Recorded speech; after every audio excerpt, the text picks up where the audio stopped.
심판을 위한 세 가지 행위 예언. 자, 에스겔서 3장 26절에 보면 하나님이 7년 동안 벌이가 되게 만드는 에스겔을 26절 볼까요?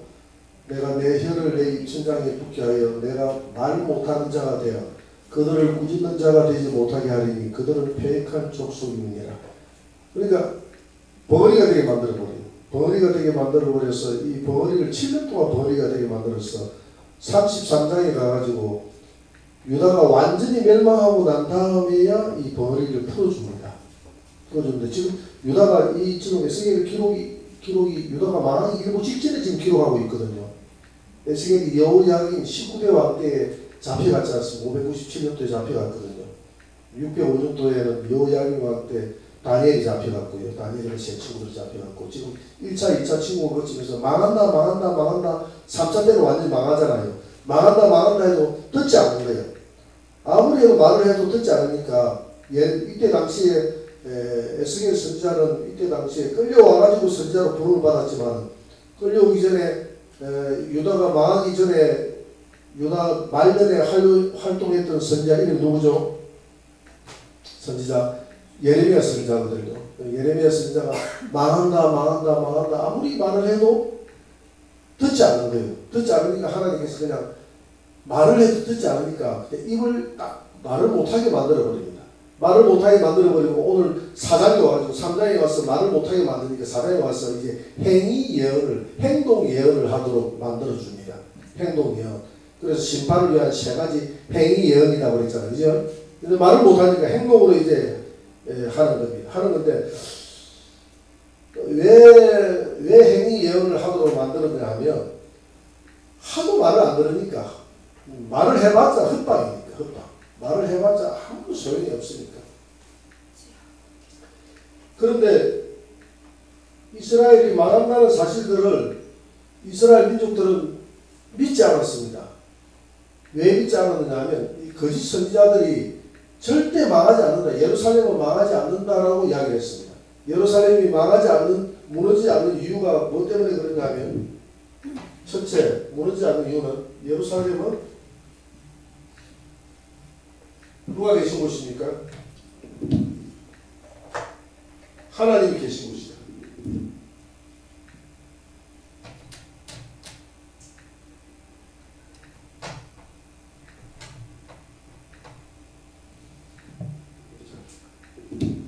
지금 가까이 해주죠.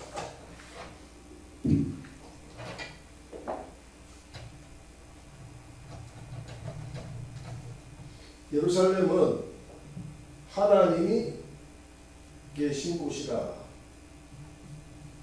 예루살렘 성전에는 하나님이 계신데 하나님이 1차, 2차 침공을 당해서 포로로 많이 끌려가게 했지만 궁극적으로는 망하게 하진 않을 것이다. 이런 선포를 거짓 선지자들이 이런 이야기를 하는 거예요. 예루살렘은 절대 하나님이 계시기 때문에 망하지 않는다. 망하지 않는다. 우리 교회는 망하지 않을 수 있습니다. 거짓 선지자들하고 저하고 같이 이렇게 연결시키면 안 됩니다. 예루살렘은 절대 망하지 않는다.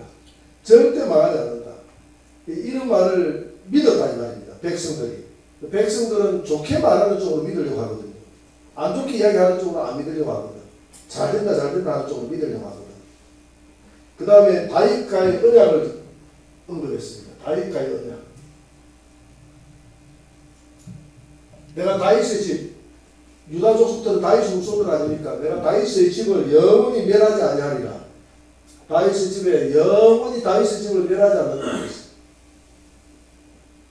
하나님이 영원히 멸하지 않는다는 것은 메시아를 통해서 영원히 멸하지 않는다는 그 말인데 다윗의 왕가를 멸하지 않을 것이라는 이런 예언이 있었기 때문에 예루살렘은 멸망하지 않는다라는 확신 가운데 있었습니다. 그렇기 때문에 이런 거짓 선지자들의 말을 믿었고 거짓 선지자들의 말을 믿었기 때문에 1차 침공, 2차 침공을 당하면서 에스겔이 끌려가가지고 25사람한테 끌려가지고 5년 뒤에 하나님 앞에 지금 1장부터 3장까지는 부름을 받지 않습니까? 4장에서는 지금 행위 예언을 처음으로 예언을 하는 것이고요. 부름을 받아 소명을 받아서 지금 부름을 받아가지고 이야기하는데도 믿지 않는 거예요. 이런 망한다. 이스라엘이 망한다. 그래서 믿지 않으니까 이제 행위 예언을 통해서, 행동 예언을 통해서 이스라엘이 어떻게 멸망하는가를 설명해 줍니다. 오늘 4장에는 행동 예언이 몇 개가 나와 있습니까? 3개가 나와 있습니다. 첫째, 토판 예언입니다. 토판 행동 예언.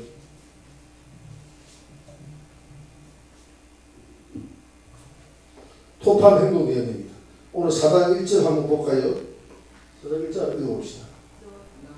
너 인자야 토판을 가져다가 그것을 내 앞에 놓고 한 성을 곧 예루살렘을 그 위에 그리고 그 다음 2절 그 성을 에워싸매 그것을 향하여 사다리를 세우고 그것을 향하여 흙으로 언덕을 쌓고 그것을 향하여 진을 치고 그것을 향하여 공성대를 둘러 세우고 또 3절 또 철판을 가져다가 너와 성읍 사이에 두어 철벽을 쌓고 성을 보유하는 것처럼 에워싸라. 이것이 이스라엘 족속의 징조가 되리라. 그러니까 토판, 이런 토판 있잖아요. 이런 토판을 딱 갖다 놓고 여기가 예루살렘을 그리라고 합니다. 예루살렘을 딱 이렇게 그린 겁니다. 예루살렘을 딱 그렸어요. 예루살렘을 그리고 여기다가 처음에 사다리를 갖는 사다리를 딱 뺀 겁니다. 예루살렘 성벽에도 사다리. 이 사다리는 뭐냐면 이제 행위 예언이 됐잖아요. 그죠? 이 사다리를 통해서 바벨론 군사들이 언덕을 뛰어넘고 그 담을 뛰어넘어서 이제 침공하는 그런 표현을 쓰는 거예요. 그래서 사다리를 대고 그 다음에 또 뭐로 대라 그랬습니까? 흙으로 언덕을 쌓고 흙으로 언덕을 쌓고 성이 높으니까 성만큼 뒤에가 흙으로 이렇게 쫙 쌓아가지고 성 높이만큼 이렇게 해가지고 이렇게 다리를 놔가지고 이렇게 쳐들어가는 겁니다. 이해가 되죠? 여러분 토성 같은 거 쌓은 거 영화 같은 거 보면 저게 성이 견고하게 있으면 뒤에 우리도 이렇게 흙을 가지고 그 성 높이만큼 쌓잖아요. 그 높이에서 막 이렇게 공격하고 그러잖아요. 그런 거 봤죠, 그죠? 안 봤어요? 영화 안 봤습니까? 영화 안 봅니까? 그런 게 있습니다. 그런 전투하는 그런 게 있습니다. 그렇게 쌓고 그 다음에 또 뭐를 해줘? 공성태. 공성태라고 그랬죠. 공성태가 뭐냐면 여러분 그 큰 기둥이 있잖아요. 기둥이 끝을 뾰족하게 만들어가지고 그 영화 같은 거 보면 그 성문 철문으로 되어 있는 철문을 갖다가 이렇게 부수기 위해서 그 공성대 앞에다가 이렇게 쇠를 대가지고 나무에다가 쇠를 대가지고 확 밀고 들어가가지고 그지? 밀고 들어가서 문을 쾅 치가지고 문을 부수는 장면 봤습니까? 안 봤습니까? 봤어요. 그거는 봤는 거예요. 그럼 여러분 영화 다 볼 거예요. 영화 다 봤는데 조금 놓친 부분이 있어서 영화는 그런 정사 영화를 다 정사 영화를 보면 도움이 됩니다. 정사 영화를 자주 볼수록 우리에게 교훈이 되는 거예요. 그래서 그런 영화를 볼 때는 흥미로 보는 것도 있지만 역사를 생각하면서 봐야 돼요. 역사를 공부해가면서. 그래서 그 공부대를 가지고 무너뜨리거든요. 이거 뭘 의미하느냐 하면 토판 예언을 통해서 자 토판을 가지고 예언을 하라. 이 백성들이 공성태 이래가지고 이렇게 성을 무너뜨리는 거. 무너뜨리는 거. 자 이런 예언들을 통해서 지금 예루살렘 성이 무너진다는 것을 심판받고 무너진다는 것을 지금 에스겔을 통해서 하나님이 일러주는 것입니다. 그리고 여기에서 우리가 좀 3절에 보니까 철판을 가져다가 너와 성읍 사이에 두고 철벽을 삼으라 그랬잖아요. 철판을 요 중간에 이렇게 쭉 이렇게 철판을 돌리라고 그랬습니다.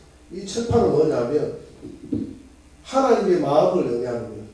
여러분들과 나 사이에 철판처럼 하나님이 마음을 다뤘다는 겁니다. 그렇게 에스겔이 하나님을 대신하는 거예요. 너와 이 성 사이에 철판을 떼라고 그랬거든요. 철판을 둘러싸라고 그랬거든요. 하나님의 마음이 철판처럼 묻어져서 이제는 더 이상 너희들의 기도를 듣지 않겠다는 겁니다. 하나님이 듣지 않고 이 백성들을 반드시 뭘 하겠다? 심판하겠다. 심판하겠다는 겁니다. 자, 토판 예언했고 그 다음에 이제 4절부터 8절까지는 무슨 예언입니까? 눕는 행위 예언. 자리에 눕는 행위 예언을 합니다. 오늘 4절에 보니까 왼쪽으로 누우라고 했거든요. 왼쪽으로 누우라. 이게 행위 예언. 왼쪽으로 들고. 야, 진짜 선지자 하기 보통 힘든 게 아닙니다. 여러분 집에 가서 왼쪽으로 한번 누워 잠을 자보십시오. 1시간도 못 있어서 오른쪽으로 다시 돌리고. 그래 되잖아요. 근데 이건 꼼짝도 못해. 왼쪽으로 놓으라고 그랬습니다. 며칠 동안? 390일 동안 왼쪽으로 놓으라고. 그래서 여러분, 하나님 나를 선지자로 보내주옵소서 이런 이야기 하지 마세요. 선지자의 사역이라는 것은 하나님께 붙들린 사역이라는 것은 자기 삶이 없습니다. 우리 그리스도인들은 다 선지자적 삶을 살아야 될 줄 믿습니다. 왜? 나는 없어지고 그리스도만 살아야 되니까. 390일 동안 누라고. 390은 죄를 상징하는 거예요. 북이스라엘의 죄가, 북이스라엘의 19대 왕까지 오면서 선한 왕이 한 명도 없었습니다. 죄가 더 깊다는 거죠. 오른쪽으로 390일을 넣고 그 다음에 왼쪽으로 390일을 누우면서 북쪽을 쳐다보고 눕는 거예요. 북쪽, 북이스라엘 쳐다보고. 이놈들아, 너희들의 죄가 390일, 하루가 1년으로 잡았으니까 390년이다. 390년. 하나님께서 390년을 너희들을 심판하고 싶단다. 이런 하나님의 마음을 표현한 거예요. 그 다음에 390일을 넣고 난 다음에 그 다음에는 오른쪽으로 며칠 누우라고 그랬습니다. 오른쪽으로 40일 동안 누우라고 그랬습니다. 6절에 보니까 오른쪽으로 40일을 누우라 그랬거든요. 그래서 하루를 1년으로 잡아가지고 40년, 유다의 죄가 40년 동안 심판을 하나님이 내리고 싶다라는 것입니다. 유다의 죄가 북이스라엘의 죄가 유다의 죄보다는 4배로 더 크죠. 그죠? 4, 36 9배 10배 9배 반 정도 크네. 그죠? 거의 10배 가까이 크네요. 10배 가까이. 북이스라엘의 죄가 그만큼 크다는 겁니다. 그래가지고 내가 8절에 보니까 그 다음에 이제 자기 몸을 칭칭 감는 거예요. 자기 몸을 밧줄로 묶어요. 자기 스스로 밧줄로 묶었어요. 하나님이 묶겠다고 그랬잖아요. 너 몸을 묶어라. 내 몸을 묶어라. 내가 에워싸는 날이 끝나기까지 몸을 묶어라. 몸을 돌리지 못하고 에워싸는 날이 끝나기까지.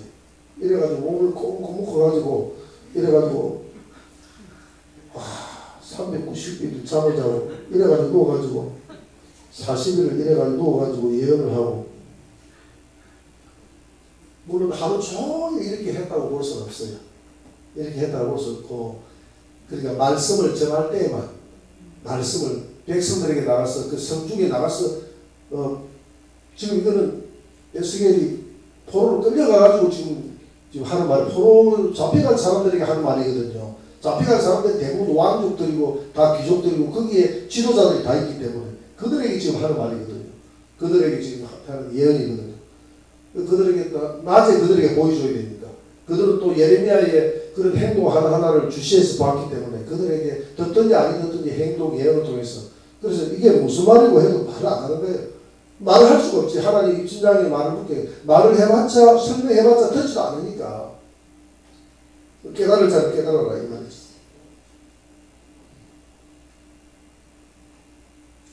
그래서 북이스라엘은 남유다의 죄보다도 훨씬 더 큽니다. 북이스라엘이 만들어지면서부터 베델과 저 단에 뭘 만들었습니까? 금송아지를 만들어서 그게 하나님이라고 섬기게끔 해가지고 나라가 멸망당할 때까지 그렇게 했지 않습니까? 그랬잖아요. 그러니까 그 죄가 여로보암의 죄, 그 후손들의 모든 그 왕들을 응답할 때 여로보암의 죄를 따르더라, 여로보암의 죄를 따르더라, 여로보암의 죄를 따르더라 라고 있거든. 여로보암의 죄가 이루 말할 수 없어요. 남유다도 마찬가지입니다. 남유다도 14대 므낫세 왕 때에 40년 동안 범죄했죠. 자기 아들을 불로 태워가지고 우사에게 드리고, 므낫세 왕이 악행을 가장 많이 저질렀죠. 그죠? 더군다나 므낫세 왕의 아버지가 누구였습니까? 히스기야였습니다. 히스기야. 여러분, 히스기야에게 이렇게 악행하는 가장 천하의 악행자가 나왔어요. 하나님의 뜻은 알 수가 없어요. 그래서 우리가 조상의 죄를 유전받는다는 것이 맞지 않다는 것이 여기에서 드러나는 거예요. 내가 잘 살았다 해가지고 내 후손이 100% 좋은 후손이 나온다는 보장이 없어요. 그렇잖아요. 히스기야만큼 멋지게 산 사람이 없잖아요. 그런데 그 후손은 어떤 사람이 나왔습니까? 가장 악당이 나왔죠. 또 아케나는 이 므낫세 다음에 또 와서 또 선한 왕이 태어났죠. 그래서 하나님은 그러잖아요. 내 이가 시라고 해서 내 자녀가 이가 신 것이 아니다. 내 죄는 내가 담당해야 된다. 그래서 우리의 모든 죄는 십자가에서 이미 다 예수님이 십자가에서 짊어지고 끌었음을 믿으시기 바랍니다. 모든 저주는 다 끊은 거예요. 그래서 우리가 조상들의 저주가 이어진다라고 이렇게 해서는 안 됩니다. 저주가 이어지는 것이 아니라 저주는 이미 다 끝났어요. 저주는 끝났지만 그 영향력이 남아있는 겁니다. 이해가 됩니까? 영향력이 남아있다는 것과 저주가 남아있다는 건 다른 것입니다. 저주는 갈라디아서 3장 13절을 보니까 이미 십자가에서 예수님이 저주를 대신 담당했다라고 해요. 그럼 우리가 저주를 다 우리가 짊어져야 된다면 예수님이 십자가의 공로를 다 100% 믿지 못하는 거예요. 여러분들의 부모가 아무리 무당이고 여러분들 아무리 하나님 앞에 죄를 저질러도 여러분들이 그 죄를 짊어져야 될 이유가 없다면 예수를 믿으면.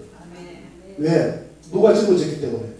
예수님이 짊어졌기 때문에 어머니의 죄는 어머니가 담당하는 것이고 내 죄는 내가 담당하는 거예요. 므낫세의 죄는 므낫세가 담당하는 것이고 히스기야의 죄는 히스기야가 담당하는 겁니다. 그러나 그 영향력은 아직도 있어요. 그 영향력은. 왜? 비록 귀신은 떠나갔지만은 그 주변을 계속 맴돌고 있거든요. 그래야 그래요. 계속 맴돌고 있습니다. 어떻게 하면 내가 틈이 나면 내가 들어갈까. 또 틈을 봐가지고 들어오는 경우도 있어요. 그때 주 예수 이름으로 또 쫓아내버리면 되는 거예요. 이해가 됩니까? 영향력이 남아있다는 것과 저주가 남아있다는 것은 이 단어적인 차이가 큰 차이입니다. 이것 때문에 우리 한국 교회가 이게 2단이다 3단이다 저주 조상의 가게에 있는 저주 2단으로 몰았거든요. 2단이라고 그랬거든요. 우리 한국 교회 초창기에. 그래가지고 이 정리를 했어요. 그렇게 내가 한 것처럼 이렇게 정리를 해 끝냈다 이 말입니다. 이해가 됩니까? 영향력이 남아있다. 저주는 이미 예수님이 십자가에서 끝났다. 그렇게 여러분들이 신학적으로 정립을 해야 됩니다. 그 다음에 세 번째 예언은 어떤 예언입니까?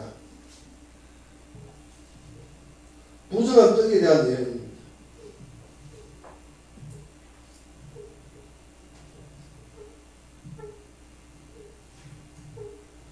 부정한 떡에 대한 예언. 자, 오늘 보니까 9절 한번 떼어보세요. 9절. 너는 밀과 보리와 콩과 팥과 조와 기위를 가져다가 한 그릇에 담고 너를 위하여 떡을 만들어 내가 옆으로 눕는 날수 곧 390일 동안 먹되 너는 음식물을 따라서 하루 20세겔씩 때를 따라 먹고 그 다음 11절 물도 6분의 1흰씩 되어서 때를 따라 마시라. 자, 밀과 보리와 콩과 팥과 조와 기름을 가져다가 한 그릇 담아가지고 너를 떡을 만들어 먹으라 하니까 여러분 뭐 어떤 생각이 듭니까? 어떤 생각이 들어요? 느낌. 맛있을 것 같다고. 건강식 이런 생각 안 됩니까? 와, 하나님 건강식을 하라고 하는 모양이다. 건강식. 우리 요즘에는 하도 먹는 게 넘쳐서 그렇지만 이 말은 무슨 말이냐면 밀과 보리가 주 양식이거든요. 주 양식이 없어서 양식이 될 만한 걸 다 끌어모은 겁니다. 이해가 됩니까? 지금 기근을 이야기하고 있는 거예요. 이게 기근을. 밀과 보리와 콩과 팥과 조와 기리까지 이 다 기리 같은 경우는 먹기 쉽지 않거든요. 콩과 팥과 조와 기위가 먹기에 쉽지 이렇게 조금씩 더 먹으면 되는데 이걸 이제 주 원료로 해가 먹기가 쉽지 않거든요. 요걸 다 긁어 모아가지고 먹으라는 것은 한 그릇에 담고 너를 위해 떡을 만들어 먹으라는 390일 동안 먹으라는 것은 그만큼 예루살렘 성중에 예루살렘의 흉년이 될 것이다. 흉년이 될 것이다. 하나님이 흉년을 들게 할 것이다. 기근이 올 것이다. 왜 기근이 옵니까? 나중에 바벨론이 에워싸잖아요. 바벨론이 에워싸니까 성 안에 기근이 올 수밖에 없잖아요. 바벨론이 3차 전쟁 때는 쳐들어와가지고 완전히 예루살렘 성을 에워쌌거든요. 그러니까 그냥 고사작전 하는 겁니다. 지금 이스라엘과 하마스가 전쟁을 하고 있잖아요. 전쟁을 하고 있죠? 전쟁을 하고 있는데 이스라엘이 그 땅굴이 약 한 5,400km 정도 된다 하거든요. 5,400km나 되는 그 땅굴을 들어가가지고 일일이 다 파괴할 수가 없어요. 여러분 5,400km면 도대체 어디까지입니까? 여기서 서울까지가 몇 킬로입니까? 400km입니다. 400km. 그런데 5,400km를 뚫고 놨대요. 땅굴을. 그러니까 가다 지고 전체 바닥을 갖다가 전부 땅굴을 다 뚫고 놨으니까 그걸 들어가가지고 다 파괴하기는 어렵다 이 말입니다. 그래서 땅굴 속에 넣어놨던 식량과 이런 문제들이 연료들이 몇 달분밖에 없다 이 말입니다. 오랫동안 놓아둘 수가 없어요. 그래서 이스라엘은 어떤 작전을 써? 고사작전을 써요. 고사작전. 이스라엘은 완전히 그 가자 지구를 완전히 점령해가지고 땅굴 대로를 차단해가지고 딱 그냥 드론을 떼어가지고 24시간 드론을 야간 투신까지 해가지고 이스라엘이 튀어나오면 쏘고 안에 갇혀있으면 굶겨 죽이는 그러면 안에는 무슨 건이 일어납니까? 기근이 일어날 수밖에 없죠. 그래서 이걸 피하기 위해서 지금 하마스가 내세운 게 무슨 절을 하자고 그랬습니까? 휴전을 하자고. 휴전을 며칠 동안? 5일 동안 휴전. 4일이나 했다고요. 뭐 정확하게는 모르겠습니다. 4일은 어디서 들었습니까? 뉴스에서. 집사님 5일은 어디 들었습니까? 그래도 뉴스에서 나왔습니까? 나는 5일이라고 들었는데 4일이라고 그랬구나. 하여튼 4일이든 5일이든 지금 협상 중이니까 정확하게 아직 몰라요. 며칠이 됐지. 그래서 내가 한 50명 정도를 풀어준다고 그랬잖아요. 그죠? 지금 한 250명 잡혀있는 것으로 지금 보고 있죠. 한 50명 정도를 풀어준다고 그랬잖아요. 풀어주면 그 5일 동안 뭘 하느냐면 5일 동안 이제 먹고 살 길을 찾으면 됩니다. 5일 동안. 작전 본부를 옮긴다든지. 근데 쉽지 않을 거예요. 그 기간에 이스라엘이 어떻게 할지 몰라요. 아마 저쪽에서 요구하는 것은 제일 두려워하는 건 드론이거든. 드론을 뜨지 못하게 하라. 왜 뜨지 못하게 해야 저녁에 살짝 밖에 나와가지고 작전본부를 가져주고 밖으로 벗어난다든지 이렇게 해가지고 뭐 어떤 전투를 수행할 수 있도록 할 거 아닙니까? 또 5일 동안에 또 뭐 연료를 쭉 가져오고 식량을 또 보충을 한다든지 뭐 그렇게 할 거 아닙니까? 그죠? 근데 이스라엘은 이런 협상에 응할 수밖에 없는 이유가 계속 땅굴에 이렇게 폭격을 해나가다 보면 잘못하면 자국민들 다 죽일 수 있단 말입니다. 자국민들을 이스라엘이 다 죽일 수가 있어요. 그래서 한 생명이 천하보다 귀하지 않습니까? 그렇게 50명이나 되는 사람들의 생명을 살리려고 하니까 살릴 방법이 없거든요. 그러니까 이런 협상에 들어갈 수밖에 없는 겁니다. 내가 뭘 이야기하느냐면 기근을 멸하기 위해서 저 하마스는 기근을 멸하기 위해서 그런 작전을 한다 이 말이에요. 이스라엘이 마찬가지. 이스라엘 삥 둘러싸놓으니까 토성을 쌓아가지고 삥 둘러싸라고 그랬잖아요. 그러니까 이 안에 기근이 온다 이 말입니다. 기근이 오니까 콩과 팥과 조와 기리를 가져다가 390일 동안 1일 동안 먹는데, 그러니까 이거 많이 먹는 것도 아니에요. 너는 음식으로 하루에 20세겔씩 딱 먹으라 했거든요. 여러분 20세겔이면 228g입니다. 하루 동안 228g을 먹어야 되는데, 여러분 하루 동안 우리가 성인이 기본적으로 먹는 양이 한 900g을 먹어줘야 된다고 해요. 기본적으로.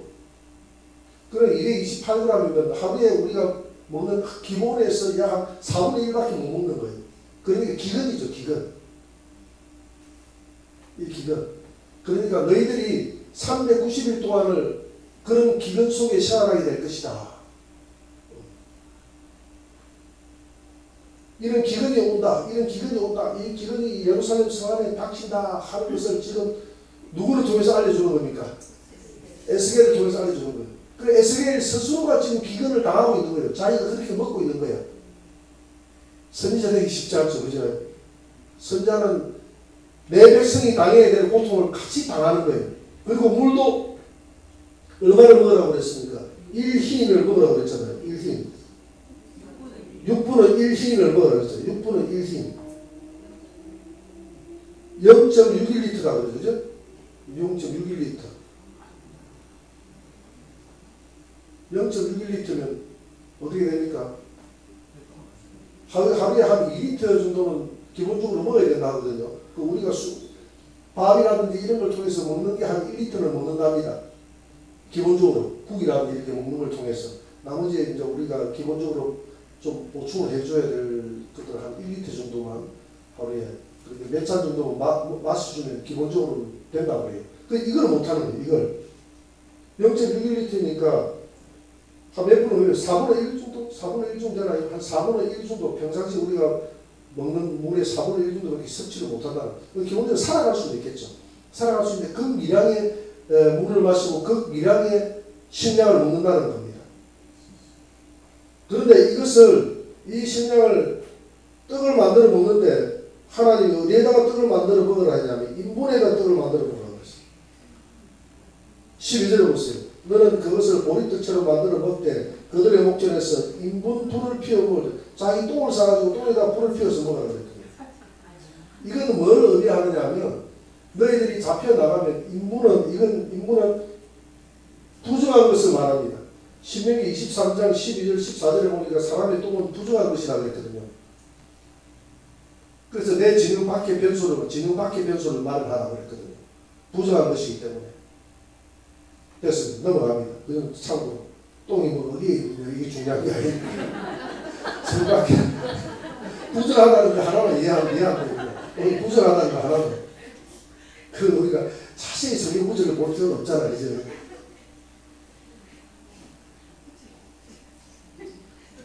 그래서 부정한 음식을 먹게 될 것이다. 부정한 음식을 먹게 될 것이다라는 것을 지금 설명하고 있는 거예요. 하나님이.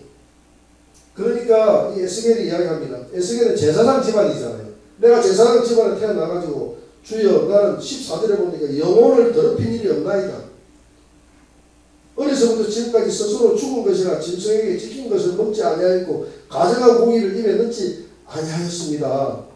그랬더니 하나님의 마음이 이렇게 기도하는 자기의 사랑스러운 자녀에게는 하나님의 마음이 한없이 약해요. 그러니까 하나님이 뭘 바꿔줬습니까? 새똥을 바꿔줬습니다. 새똥을 만들 거예요.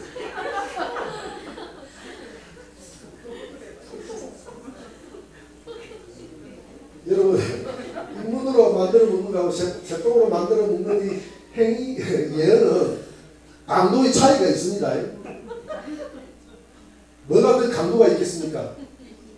인문이 더 강도가 있겠죠. 인문이 더 강도가 있겠죠. 그 새똥은 그때 당시 사람은 새똥을 먹었거든요. 그런데 하나님이 메시지를 좀 약하게 이렇게 전해가면서까지 내 백성에 대한 내 자녀에 대한 애처로 지금 하나님이 이렇게 하라고 시키지 마라. 에스겔을 보고 시키지 마라. 하나님 마음이 아픈 거예요. 너는 죄가 없다. 너는 어렵게 사는 존재인데 너는 이런 죄를 짊어져야 될 존재가 아닌데 너가 괜히 고생하는구나. 하나님의 마음을 알 수 있다. 독생자를 보내신 하나님의 마음을 이해할 줄 믿습니다. 하나님 저와 여러분들에게 그렇다 이 말이죠. 환난과 어려움을 줘도 하나님의 마음이 아픈 거예요. 하나님의 마음이 아프다는 걸 알아야 됩니다. 그리고 하나님은 한없이 여린 분이십니다. 그 아합이 죽을 수밖에 없는 아합이 3일 금식기도 하니까 아합을 보라 하면서 하나님이 그 아합을 내가 용서하겠다. 그 순간만큼은 하나님이 용서하잖아요. 뒤에 가서 용서하지 않지만 하나님 이렇게 약한 거예요. 우리가 하나님의 눈물로 기도하고 금식하며 나아갈 때 하나님은 한없이 약해지시고 한없이 용서하시는 하나님이신 줄 믿으시기 바랍니다.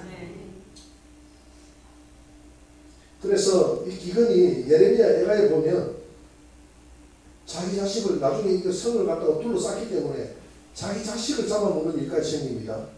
그만큼 이 기근이 심해져요. 신명기 28장 55절에 보니까 자기 자식을 잡아먹게 될 것이다. 언약을 어겼을 경우에 자기 자식을 잡아먹게 될 것이다 라고 이렇게 이야기를 합니다.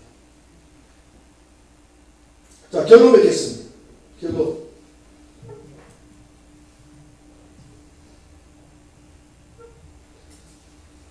범죄한 자의 심판은 반드시 이루어진다.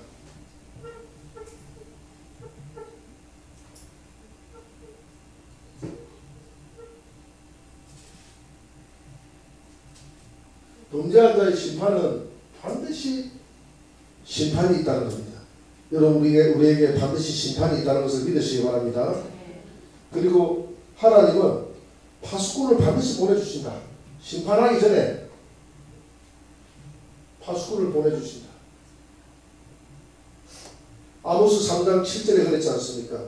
하나님께서 자기의 비밀을 그 종 선지자들에게 보이지 아니하시고는 결코 행하심이 없으리라. 자기의 비밀을 종 선지자들에게 보낸다는 겁니다. 여러분 오늘 이 시대에 주님께서 이 땅을 우리가 에스겔이에요. 저와 여러분들이 에스겔인 줄 믿으시기 바랍니다. 우리가 하나님이 세상으로 보낸 파수꾼입니다. 우리가 파수꾼이에요.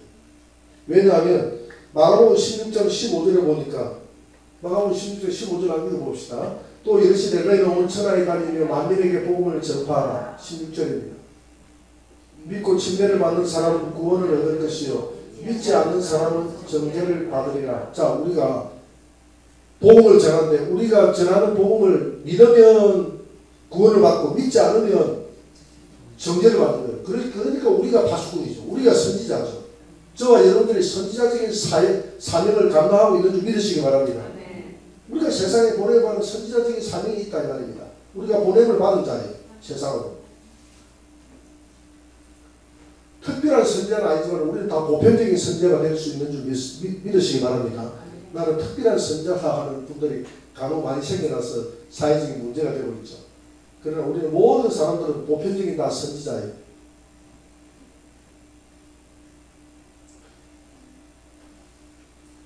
그 다음에 말세가 되면 사람들은 심판을 믿지 않는다.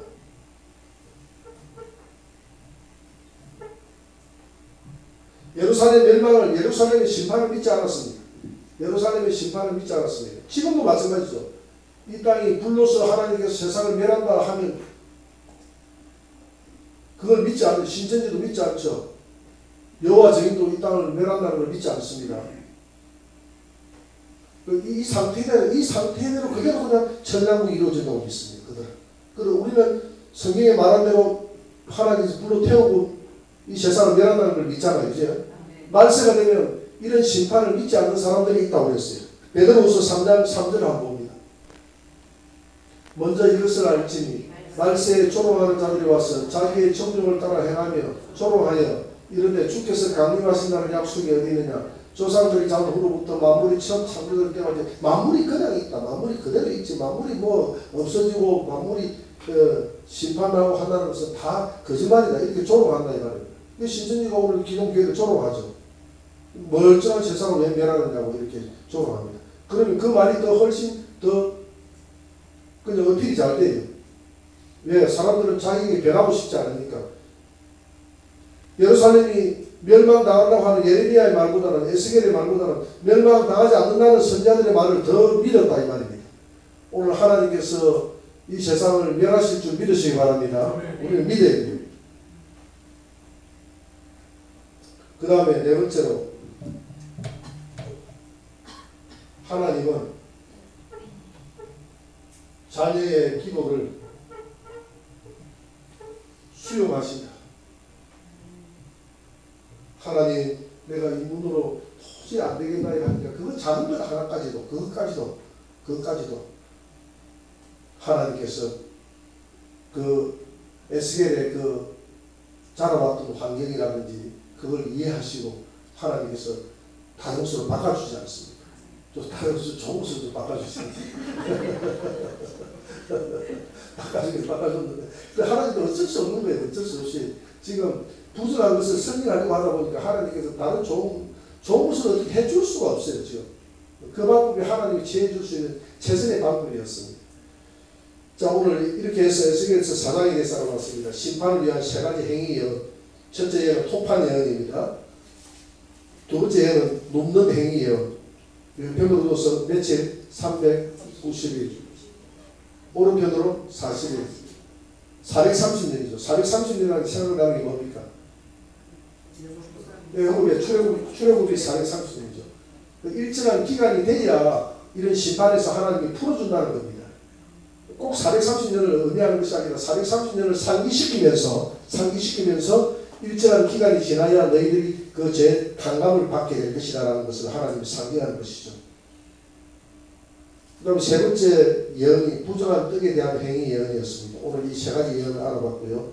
다음번에는 우산에 가서 또 네 번째 예언이 나옵니다. 오늘 여기까지 알아볼 수 있도록 하겠습니다.